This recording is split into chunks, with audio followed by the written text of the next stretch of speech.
나를 지탱해 주던 존재가 예고 없이 사라진다는 것, 이거는 상상만 해도 힘든 일이죠. 근데 오늘 제자들의 상황이 그랬습니다. 예수님께서 오늘 제자들에게 말씀하시면서 시작하시죠. 7절 말씀에 그러나 내가 너희에게 실상을 말하노니 내가 떠나가는 것이 너희에게 유익이라. 3년 동안 모든 것을 내려놓고 예수님을 따랐던 제자들입니다.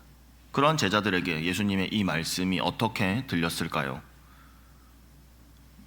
제자들에게 예수님은 풍랑이는 바다를 잔잔하게 하셨던 분이십니다. 떡 5개와 물고기 2마리로 5,000명의 배를 채우셨던 예수님이셨습니다.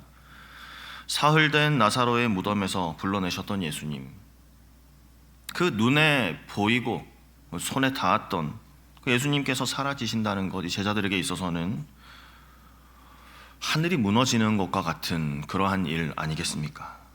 하지만 예수님께서는 흔들림 없이 단호하게 말씀하시는 것이죠. 내가 떠나야만 한다. 그래야 너희에게 유익이 있다라고 말씀하시는 겁니다. 알 속에서 자라나는 그 새끼새에게 알 껍데기는 온 세상입니다. 따뜻하고 완전한 그 새끼새의 보호막이 되죠. 그런데 만약에 그 껍질이 깨어지는 순간이 온다면, 그 새가 말할 수 있다면 뭐라 말하겠습니까? 지금 이건 죽음과 같은 순간이구나라고 말하지 않겠습니까? 하지만 알이 깨어지지 않는다면 새가 태어날 수가 없죠. 하늘도 날 수 없습니다. 그 보호막이 사라져야지만 날개를 펼칠 공간이 열리는 것이기 때문에 그렇습니다.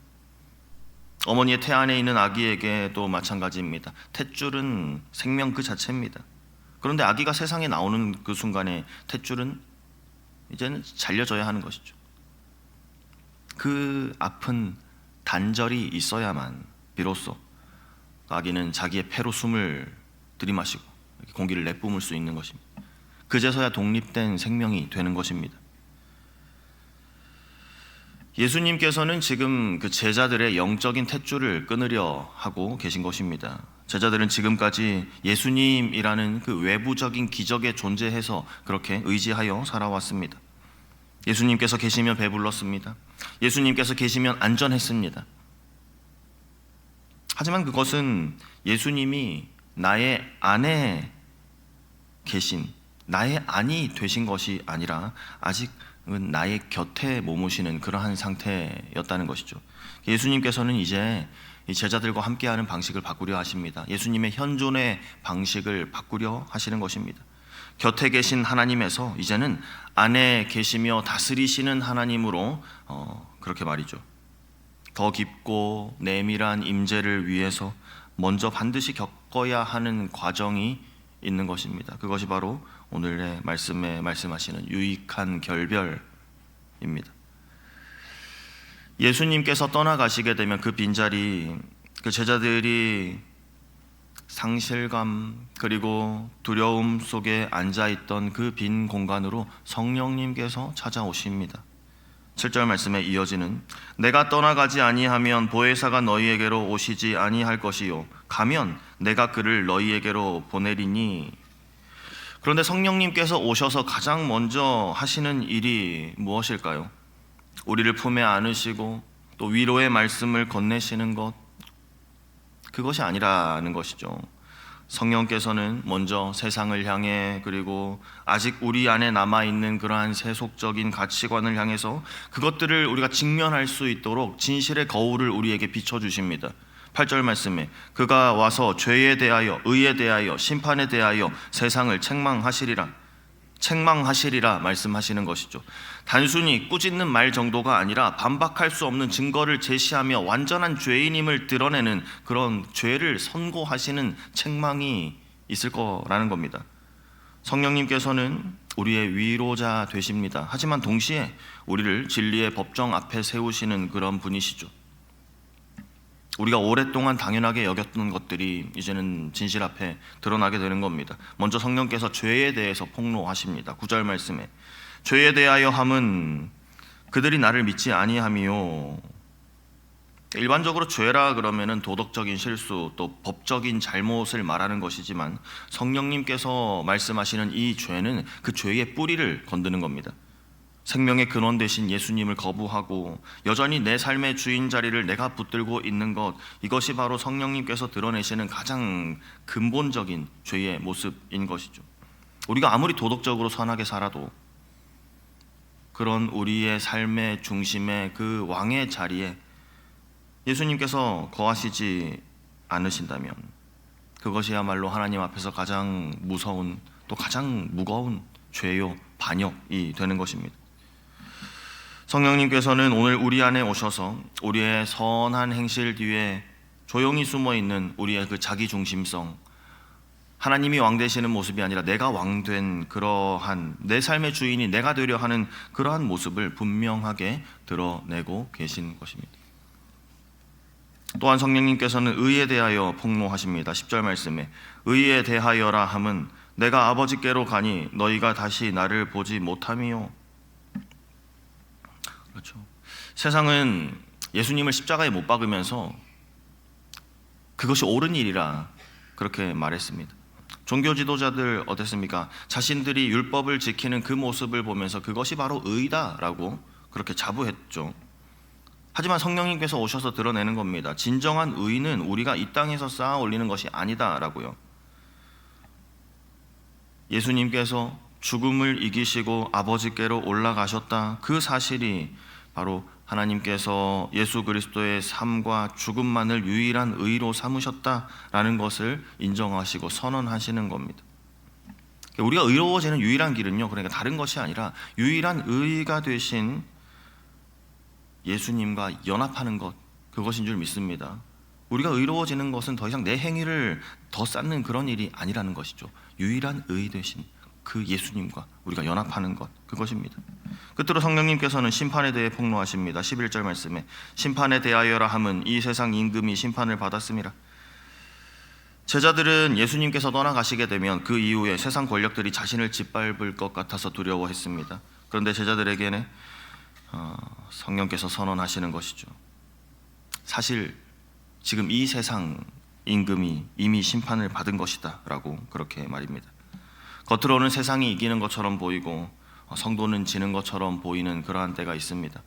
하지만 영적인 실상은 이미 승부가 갈려져 있다는 겁니다. 승부가 확정되었습니다. 성령님께서는 우리에게 오셔서 그 성도의 눈을 열어 우리가 패배자가 아니라 이미 승리한 그 승리가 확정된 재판의 승리자임을 보게 하시는 겁니다.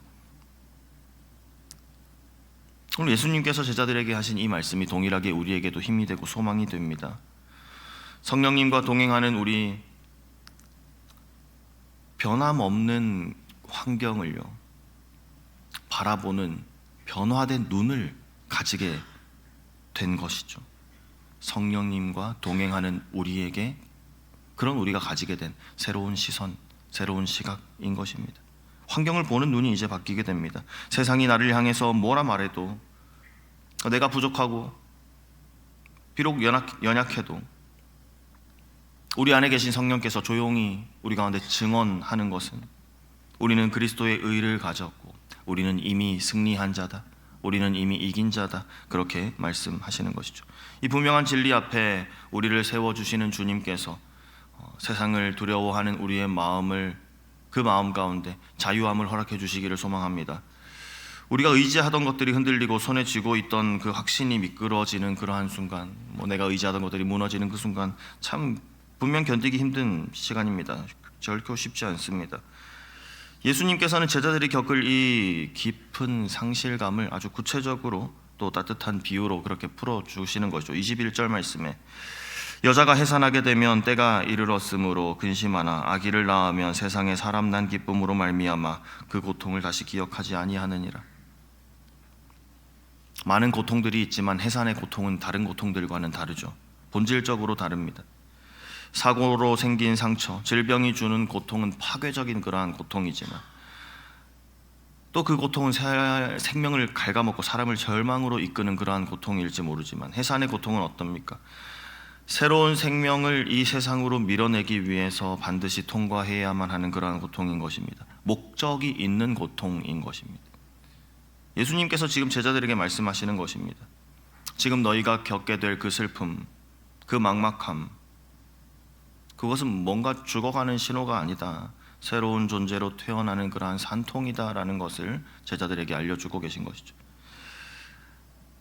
하나님께서는 우리의 삶에 우리가 살아가며 겪게 되는 그러한 고통들, 그런 것들을 단순히 없애주시는 분이 아니십니다. 만약에 우리 삶의 고난을 제거하는 것이 하나님께서 계신 이유라면 예수님께서도 십자가를 피하셨을 것입니다. 그런데 하나님께서는 그 고난을 재료로 삼아서 세상은 도무지 만들어낼 수 없는, 세상은 도무지 줄 수 없는 그 기쁨을, 온전한 기쁨을 완성하시는 것이죠. 그 고난을 재료로 삼아서 말입니다.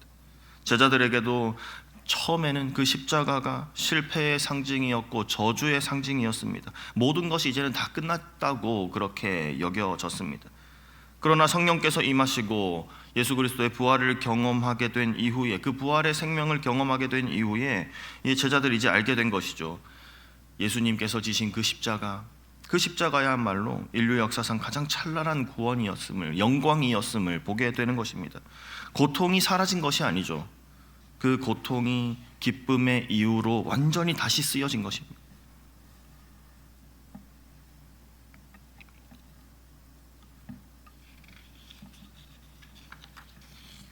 예수님께서 말씀하십니다. 22절 말씀에 너희는 지금은 너희가 근심하나 내가 다시 너희를 보리니 너희 마음이 기쁠 것이요 너희 기쁨을 빼앗을 자가 없으리라. 너희 기쁨을 빼앗을 자가 없으리라. 왜 이 기쁨은 빼앗길 수 없는 기쁨인 것입니까? 그 기쁨의 뿌리가 우리의 환경에 있지 않기 때문에 그렇습니다. 환경에서 나오는 기쁨은 그 환경이 흔들리거나 무너지면 없어지고 사라져 버립니다. 하지만 성령을 통해 임하시는 이 기쁨, 예수님께서 내 그저 곁에 계시는 분이 아니라 예수님께서 내 안에 계시기 때문에 생기는 그 기쁨인 것이죠. 세상 그 어떤 것도 그 기쁨의 근원 대신 그 내 기쁨의 근거를 건들 수 없는 겁니다. 없앨 수 없는 겁니다. 허락고 원하옵기는 오늘 우리 안에 계신 그 성령님으로 인한 그 기쁨이 넘쳐나는 저와 우리 성도님들 다 되시기를 소망합니다. 제자들에게 말씀하신 예수님께서 오늘 우리에게도 동일하게 말씀하시는 것은 33절 말씀에 이것을 너희에게 이르는 것은 너희로 내 안에서 평안을 누리게 하려 함이라. 세상에서는 너희가 환난을 당하나 담대하라 내가 세상을 이겼노라 말씀하시는 것이죠.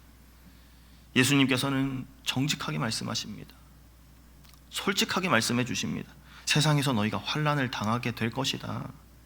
믿음을 가졌다고 해서 삶의 모든 어려움이 사라지는 것은 아니다라고 말씀하시는 것이죠. 성령을 받았다고 해서 우리의 가난이 즉시 풍요로움으로 바뀌거나 질병이 단번에 떠나가거나 관계의 상처가 하루아침에 회복되지는 않는다는 것입니다. 그러나 성령의 사람들에게는 세상이 흔들 수 없는 단 한 가지가 있습니다. 그것이 바로 우리 존재의 무게중심이 되는 것이죠. 그 중심을 어디에 두고 있느냐에 따라서 같은 파도에도 어떤 사람은 넘어지지만 어떤 사람은 그 같은 파도가 넘어뜨리지 못하는 겁니다.